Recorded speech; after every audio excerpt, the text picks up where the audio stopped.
کوئی اور موقع ہوتا تو وہ یقیناً فوراً جھٹلا دیتی، لیکن اب حیران ہو کر دیکھنے لگی، جس سے وہ مزید تیش میں آ کر بولا، اتنی معصوم ہرگز نہیں ہو جتنی نظر آنے کی کوشش کر رہی ہو۔ کیا تم نے نہیں کہا تھا کہ تمہارے خیال سے نکلو تو خضر کا خیال آئے، اور تم ان سے منگنی ہونے پر خوش نہیں تھی، اس لیے کہ میں تم سے شادی کرنا چاہتی تھی؟ وہ بے اختیار کہہ گئی۔ اس کے لہجے میں طنز تھا جسے وہ اپنی جھنجھلاہٹ میں محسوس نہیں کر سکا، بلکہ اس کی بات سن کر اپنی ہتھیلی پر زور سے مکہ مارتے ہوئے بولا، تم کیا سمجھتی ہو کہ میں تمہاری خوشی میں خوش ہو جاؤں گا؟ ہرگز نہیں۔ میرا بس چلے تو تمہیں اٹھا کر اس کھڑکی سے باہر پھینک دو۔ وہ ناگواری سے اس کے طرف سے منہ پھیر کر بولی، میں تمہارا گلا دبا دوں گا۔ دبا دو۔ تم چپ نہیں رہ سکتی؟ وہ دبی دبی آواز میں چیخا۔ کیوں چپ رہوں؟ بہت اچھا سواگت کیا ہے تم نے میرا۔ اوہ، یعنی آپ اس انتظار میں تھی کہ میں آپ کا گھونگھٹ اٹھا کر رونمائی میں دل کا نذرانہ پیش کروں گا، اور پھر آپ کے حسن کی تعریفوں میں زمین آسمان ایک کروں گا۔ تو مائی ڈیئر نشا، تمہارے حسن کی تعریف یہ ہے کہ تمہاری شکل پہلے جتنی بھی اچھی لگتی تھی، اب اتنی ہی زہر لگ رہی ہو، اور تمہیں رونمائی میں دینے کے لیے میرے پاس بے شمار گالیاں ہیں۔ وہ ایک ایک لفظ چبا کر بولا۔ گالی دے کے تو دیکھو، ابھی جا کر بڑے ابا سے کہہ دوں گی۔ دھمکی اس کے بس نہیں چل رہا تھا کہ کیا کر ڈالے۔ بالکل دھمکی دوں گی، کیونکہ میں تمہارے ساتھ بھاگ کر نہیں آئی۔ باقاعدہ نکاح ہوا ہے اور سب گواہ ہے موجود ہے۔ نکاح گواہ سب زبانی جمع خرچ۔ وہ کمرے میں ادھر ادھر ٹہل رہا تھا، پھر ایک دم اس کے سامنے رک کر بولا، میں نے ہرگز بھی تمہیں دل سے قبول نہیں کیا، اور نہ ہی تم میرے دل میں جگہ بنا سکتی ہو۔ مجھے ایسا کوئی شوق نہیں ہے۔ اس نے سوچا اور اس پر سے نظریں ہٹا کر کھڑکی کے باہر دیکھنے لگی۔ تب وہ کچھ دیر اس کے جواب کا انتظار کرنے کے بعد کہنے لگا، مجھے ہمیشہ یہ خیال رہا کہ سونیا تمہارے ساتھ زیادتی کر جاتی ہے، لیکن یہ تو گمان میں بھی نہیں تھا کہ تم اس کے ساتھ زیادتی کا بدلہ اس انداز سے لوگی۔ اگر تم اس وقت اس کے حالات دیکھو تو تمہیں خود پر شرم آنے لگ گئی۔ رو رو کر برا حال کر لیا ہے اس نے، اور تم اچھی طرح جانتی ہو کہ میں اس کی آنکھوں میں ایک آنسو بھی نہیں برداشت کر سکتا۔ تم یہ سب مجھے کیوں بتا رہے ہو؟ میں نے کیا کیا ہے؟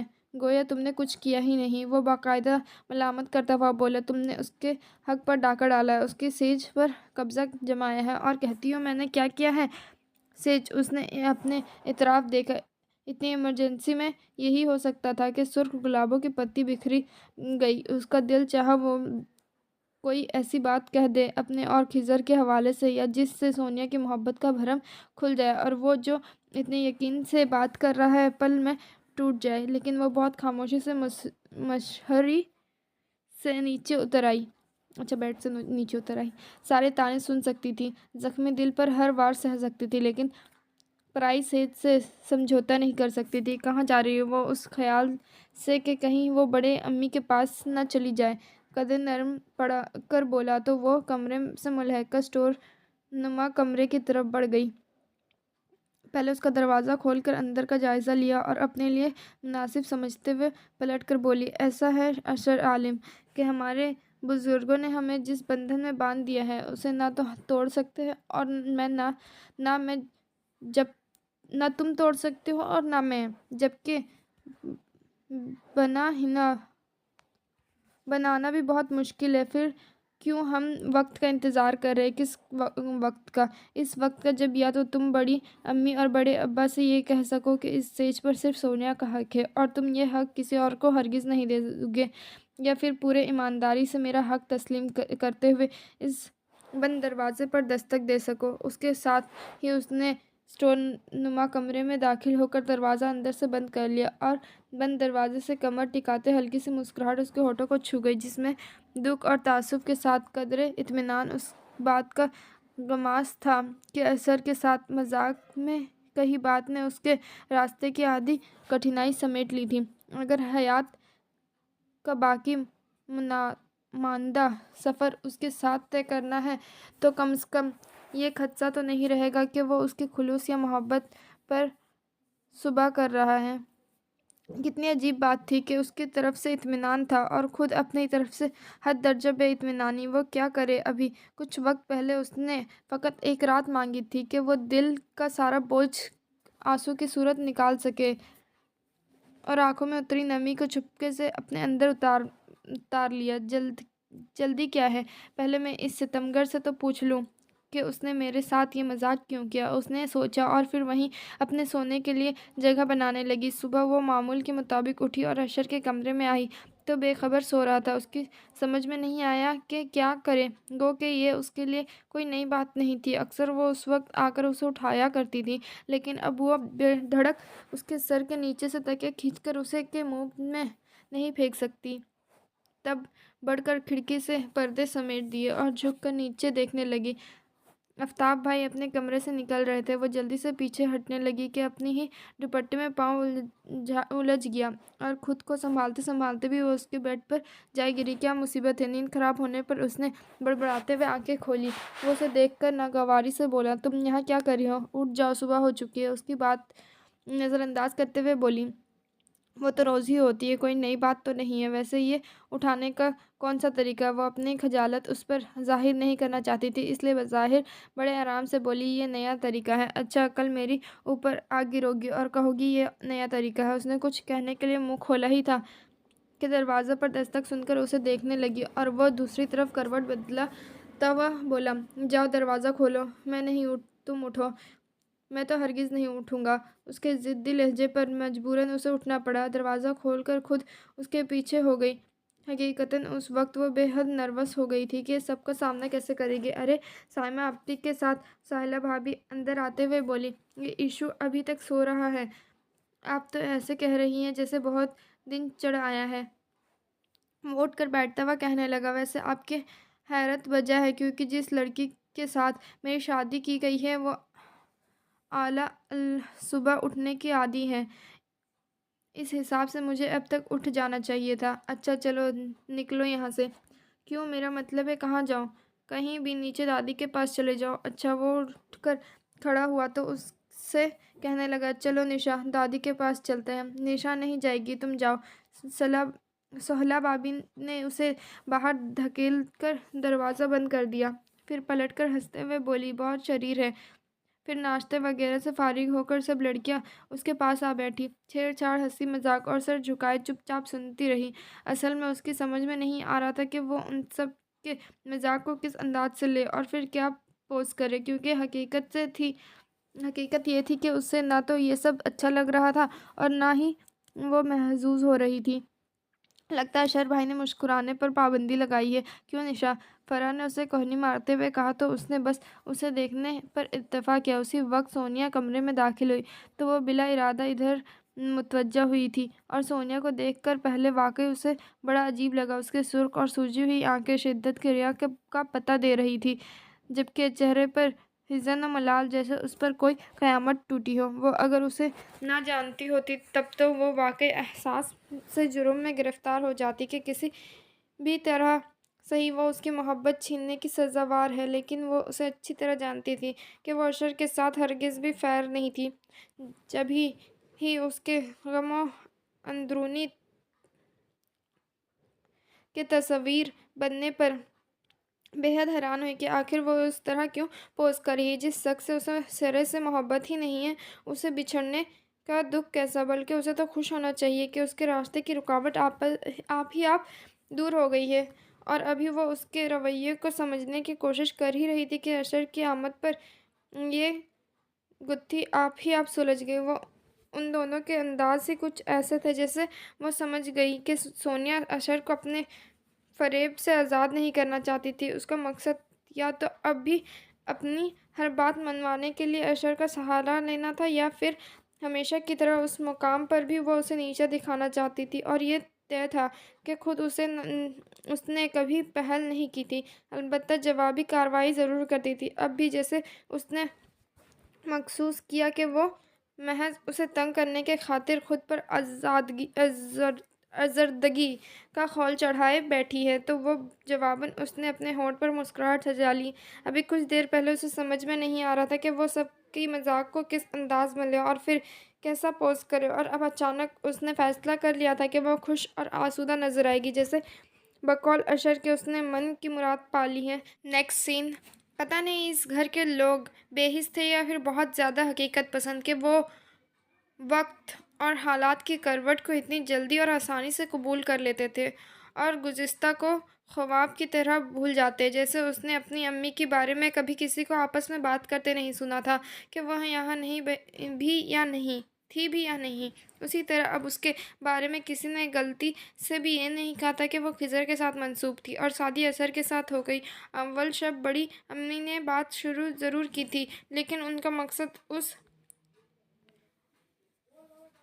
امر پر افسوس کرنا نہیں تھا کہ اس کی شادی خضر کے ساتھ نہیں ہوئی، بلکہ اس پر اشر کی ذمہ داری ڈالنا چاہتی تھی، اور وہ ایسا کر کے خود سہولت سے بری ذمہ ہو گئی تھی کہ وہ اب جتنے بھی محاذ تھے ان پر اسے تنہا لڑنا تھا۔ پہلا محاذ خود اس کے اپنے اندر تھا، ایک بے وفا شخص کی نفی کرنے میں اسے اپنی ساری توانائی صرف کرنی پڑی تھی۔ دوسرے محاذ پر سونیا تھی، جو تو سارا وقت خوش باش نظر آتی، لیکن جہاں اشر کے آنے کا وقت ہوتا وہ اپنا گرد اداسیوں کا حصار کھینچ لیتی، جیسے اسے کھو کر وہ زندگی ہی سے بیزار ہو گئی ہے۔ پھر اشر تھا، جسے سونیا کے شہر سے نکلنا بہت مشکل نظر آ رہا تھا۔ وہ کسی طرح بھی اسے سونیا سے متنفر نہیں کر سکتی تھی، کیونکہ وہ جانتی تھی کہ اس کی سچ بات پر بھی اشر یقین نہیں کرے گا۔ پھر اس میں خود اس کی انا مجروح ہونے کو خطرہ تھا، اس لیے وہ بس وقت کا انتظار کر سکتی تھی کہ اشر خود ہی سونیا کے بارے میں جان لے۔ وہ کبھی بھی اس سے محبت نہیں کرتی تھی۔ بہت سارے دن گزرنے کے بعد اس نے غور کیا تو اس کی زندگی میں صرف یہ تبدیلی آئی تھی کہ شادی سے پہلے جب اس کا کسی کے پاس بیٹھنے کو دل نہیں چاہتا تھا تو ابو جی کے کمرے میں بند ہو جایا کرتی تھی، اور اب اشر کا کمرہ تھا۔ گویا اس کے لیے اب بھی کوئی گوشہ مخصوص نہیں تھا جسے وہ اپنی ملکیت کہہ سکتی تھی۔ صبح بڑی امی کے ساتھ مل کر ناشتہ بنانے، پھر ناشتہ کرنے، اس کے بعد بڑے ابا اور اشر کے آفس جاتے تک وہ اوپر ہی رہتی۔ اس کے بعد کچھ دیر کے لیے دادی کے پاس چلی آتی، پھر جب وہ دوپہر کا کھانا بنانے کا وقت ہوتا تو وہ اوپر آ جاتی۔ گو کہ بڑی امی نے کچن کی ذمہ داری اس پر نہیں ڈالی تھی، لیکن وہ ان کے ساتھ لگی رہتی، اور کھانے کے بعد اگر موڈ ہوتا تو سہلا بھابی کے پاس جا بیٹھتی، یا پھر اشر کے کمرے میں بند ہو جاتی، جہاں کبھی تو اسے نیند آ جاتی اور کبھی ساری دوپہر سوچنے میں گزار جاتی۔ شام میں جب اشر کے آنے کا وقت ہوتا تو وہ نیچے چلی آتی، کیونکہ وہ فوراً اوپر نہیں آتا تھا۔ آفتاب بھائی اور معظم بھائی بھی اس وقت آتے تھے، پھر سب آنگن میں بچھی چارپائی پر بیٹھ جاتے۔ یہ روٹین شروع سے تھی اور اس میں کوئی فرق نہیں آیا تھا، اس لیے وہ اس کے آنے سے پہلے ہی نیچے آ جاتی، کیونکہ وہ نہیں چاہتی تھی کہ اس کے غیر موجودگی میں اس کی اور سونیا کے درمیان کوئی بات ہو۔ شروع میں اسے صرف یہ خیال تھا کہ یہ ذمہ داری اس پر بڑی امی نے ڈالی ہے، لیکن پھر رفتہ رفتہ اسے اپنا حق سمجھنے لگی۔ پھر کچھ بھی سہی، وہ بہرحال اس کا شوہر تھا، گو کہ ابھی تک اسے بیوی کا مقام دینے پر تیار نہیں تھا، اور ایسی کوئی خواہش تو فی الحال اس کے اندر بھی نہیں تھی۔ پھر بھی بارہا اس نے سوچتے ہوئے خود سے کہا تھا، کتنا عرصہ ادھر سونیا کی شادی ہوئی نہیں کہ وہ میرے دروازے پر دستک دینا کھڑا ہو جائے گا، اور میں مجبور ہوں یا مغلوب، دروازہ تو کھولنا پڑے گا۔ بہرحال پروردہ تو وہ بھی اس گھر اور اسی ماحول کی تھی، بے حس نہ سہی، پھر بھی گزشتہ کو خواب سمجھ کر بھول جانا چاہتی تھی۔ ایسی صورت میں کہ خضر نے نہ تو کوئی خط لکھا تھا اور نہ ٹیلی فون کرتے، جس سے یہ معلوم ہو سکتا کہ انہوں نے عین نکاح کے وقت رابطہ کیوں نہیں کیا۔ ایک دو بار بڑے ابا نے فون کیا تھا اور انہوں نے صرف اپنی خیریت بتائی اور یہ کہ جلد آنے کی کوشش کریں گے، دوسرے کسی موضوع کی طرف آئے ہی نہیں، جس سے اس کے اندر ایک نامعلوم سی کسک کروٹیں لینے لگی تھی، اور انہیں سوچنا نہیں چاہتی تھی، لیکن کسی وقت وہ بالکل بے بس ہو جاتی۔ حقیقت تسلیم کرنے پر اس کا دل آمادہ ہی نہیں ہوتا تھا۔ اشر سامنے ہوتا اور اسے یقین نہیں آتا تھا کہ وہ واقعی ان دونوں کی شادی ہو چکی ہے، کیونکہ اشر تو کیا، خود اس کے اندر بھی کوئی تبدیلی نہیں آئی تھی۔ اس پرانے انداز میں اس سے بات کرتی تھی، البتہ بات کرتے ہوئے درمیان میں کہیں یہ خیال آ جاتا کہ اب صرف اس کا کزن نہیں بلکہ شوہر بھی ہے، تو وہی خاموش ہو جاتی تھی۔ اس شام نشست پر خاص